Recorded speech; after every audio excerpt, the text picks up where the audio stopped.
여러분 반갑습니다. 시촌입니다. 참 아름다운 동네입니다. 여기는 경기도 양평군 강상면이라는 마을인데요. 마을 앞으로 남한강이 보이고 강 건너편으로 양평 시내가 있습니다. 여기에 채권자가 경매를 연기시켰다가 진행했다가 연기시켰다가 진행하는 그런 경매 물건이 있습니다. 경매 물건 우선 살펴보고 꼼꼼하게 분석해 보도록 하겠습니다.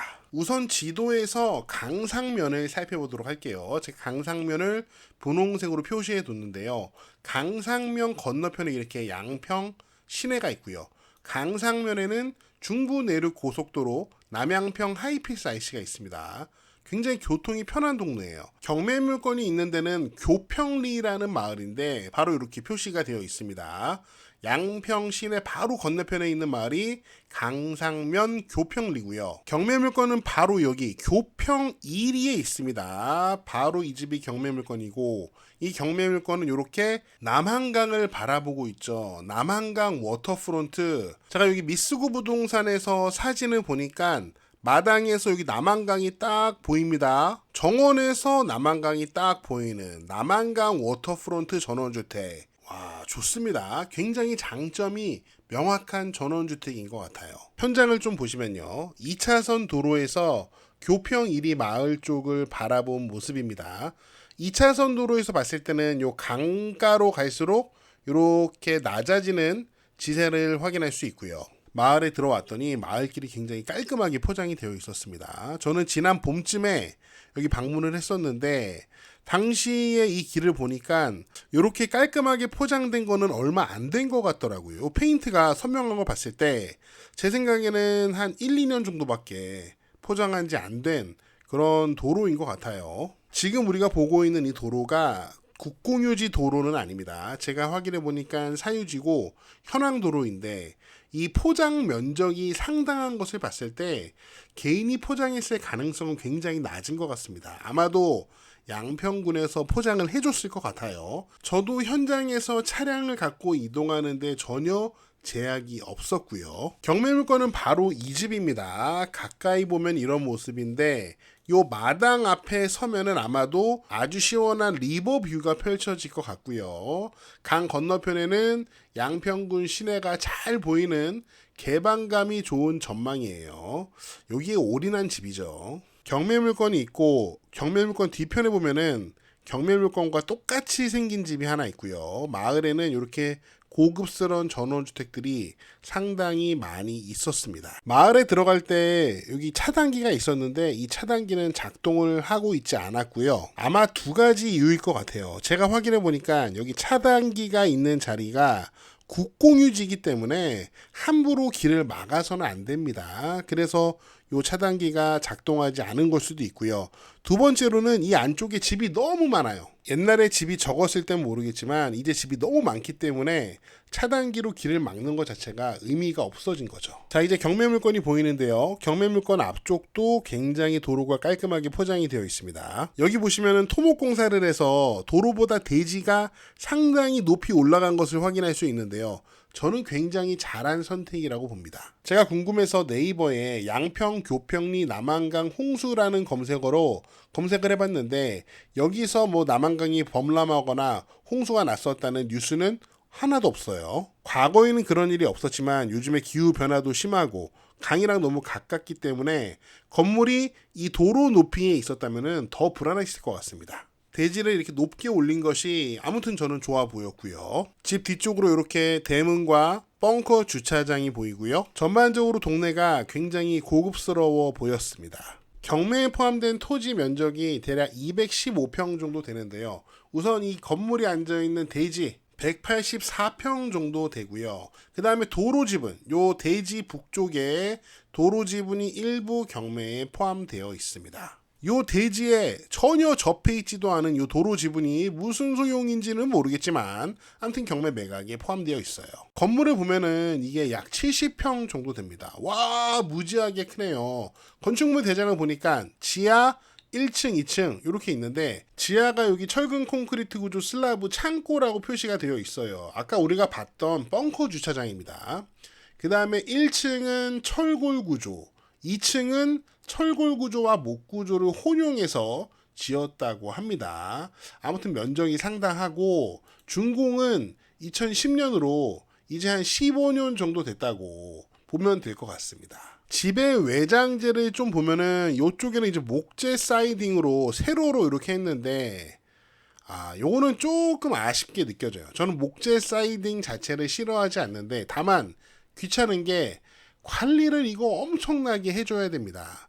그러니까 양평이라고 하면은 나름대로 이제 전원주택의 어쩐 도시명 전원주택 아니겠습니까? 완전 시골 아니에요, 여기는. 약간 도시하고 시골 그 사이쯤 되는 게 이 동네인데, 요 동네 살면서 요거 빡시게 관리하기 좀 힘들 것 같다라는 생각이 들고요. 뭐 나머지 부분은 이렇게 판넬로 마감한 부분도 많이 있습니다. 그 다음에 여기 2층에 야외 공간인 것 같은데 이렇게 파란색 접이식 차양이 보이는데요. 저는 이런 접이식 차양이 이렇게 긴 거는 또 처음 봤네요.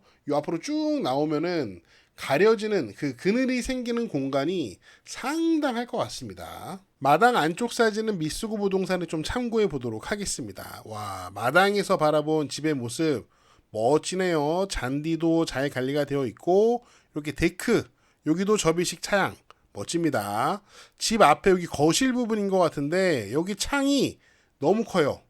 햇빛이 아침에 엄청 들어올 것 같은데 그래서 커튼을 위에서부터 아래까지 쫙 쳐놨습니다. 요런 사진들을 보면은 오일 스테인 칠을 한 지 얼마 안 된 것 같아요. 여기 사시는 분이 그래도 나름 관리를 좀 하려고 노력하신 것 같은데 여기 주차장 쪽은 여기 벙커 주차장 있는 이쪽은 나무 관리를 안 하신 것 같아요. 그 나무들이 색깔이 바래고 막 좀 이렇게 뒤틀릴 것 같은 느낌이 좀 있죠. 집의 뒤쪽 모습 여기가 아마 현관인 것 같고 이쪽이 아까 우리가 사진으로 봤던 그 구역이 되겠죠.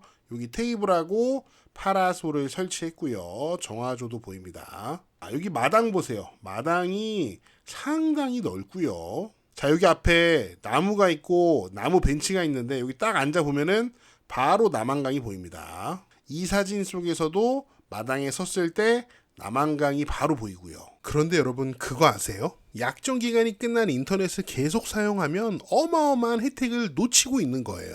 그 혜택을 어떻게 받냐고요? 바로 서경석의 인터넷 비교원 최대 108만 원의 혜택이 주어지는데요. 이미 60만 명이 이 혜택을 받아갔습니다. 인터넷 TV 가입 최대 48만 원, 정수기 렌탈 최대 30만 원, 유심 변경 최대 30만 원까지 3년마다 최대 108만 원의 혜택이 가능합니다. 관심 있는 분들은 네이버에 인터넷 비교원 검색해 보시거나 1670-2521로 전화 주세요. 가입 시 시촌 보고 왔다고 말씀해 주시면 웰세이브 비타민 B를 증정해 드립니다. 전반적으로 굉장히 좋습니다. 자, 그런데 확인할 점이 몇 가지 있는데 지금 여기 보시면은 위성 지도로 봤을 때 마당이 이렇게 토목공사가 이렇게 되어 있습니다. 그런데 지적도의 토지는 이런 모양이죠.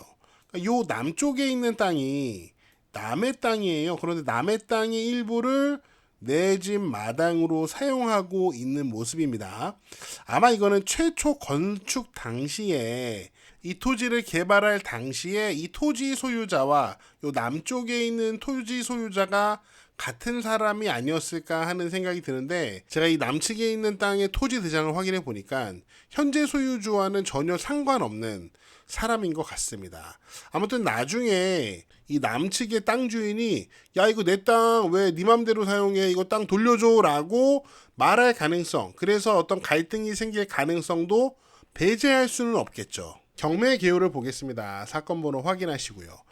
감정가가 6억 2천만 원 정도 됩니다. 와, 왜 이렇게 비싸냐 말씀하실 수 있는데 그러네요. 요즘 어떤 부동산 경기를 봤을 때 좀 비싸 보인다는 생각이 듭니다. 그래서 한 번 유찰이 됐고 현재 최저가는 4억 3,500만 원 정도 되고요.